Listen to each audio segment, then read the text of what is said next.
Përshëndetje miq, uroj të jeni mirë dhe mirë se erdhët në kanalin tim.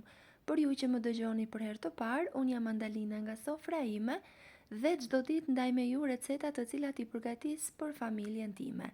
Sot kam përgatitur recetën tradicionale shqiptare, atë tavë, e cila na rriti dhe na mblodhi rreth sofrës të gjithë bashk. Është kaq e thjeshtë në përgatitje me pak përbërës, por mjaft e shijshme. Qëndroni me mua ta përgatisim së bashku. Në tenxhere do shtojmë 2 litra ujë, 1 lugë krip dhe makaronat ose pasta, siç e quajmë në shqiptarët makarona të gjitha, i vendosim të zjejnë. Ndërkohë në një enë do përziejmë shumë mirë 5 vezë të mëdha, 1 litër qumësht,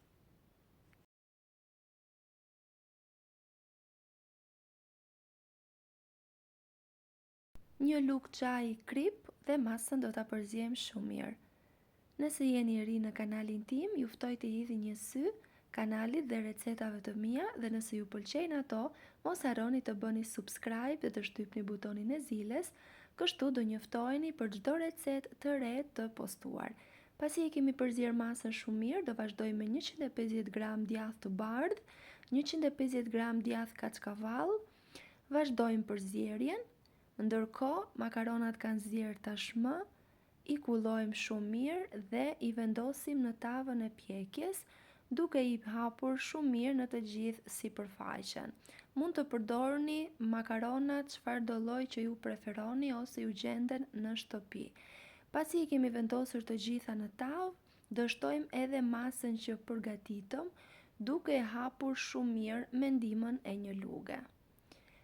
Në sipërfaqe unë kam vendosur 100 gram gjalp. Nëse dëshironi mund ta shtoni edhe në fillim ose edhe në fund, kështu si në rastin tim. Gjalpi jep shije shumë të mirë, por nëse dëshironi ta shmangni mund të shtoni vaj ulliri. Tavën do ta pjekim në 200 gradë derisa të jetë gati. Mua më mori rreth 45 minuta, por pjekja gjithmonë në varësi të sobës që keni.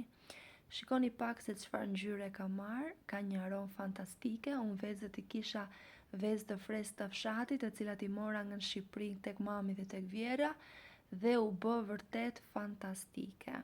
Nëse jeni në dilemë për vaktin e radhës, ju sugjeroj që ta gatuani, pasi do të kënaqeni ju dhe e gjithë familja juaj. Nuk ka si recetat tona tradicionale, janë të thjeshta dhe mjaft të shijshme. Nëse ju pëlqeu kjo video, për të më mbështetur, mos dilni pa bërë like dhe pa lënë përshtypjen tuaj në koment. Unë ju falenderoj për të gjithë kohën që i kushtoni kanalit tim, si edhe për gjitha komentet që lexoj nga ju. Faleminderit.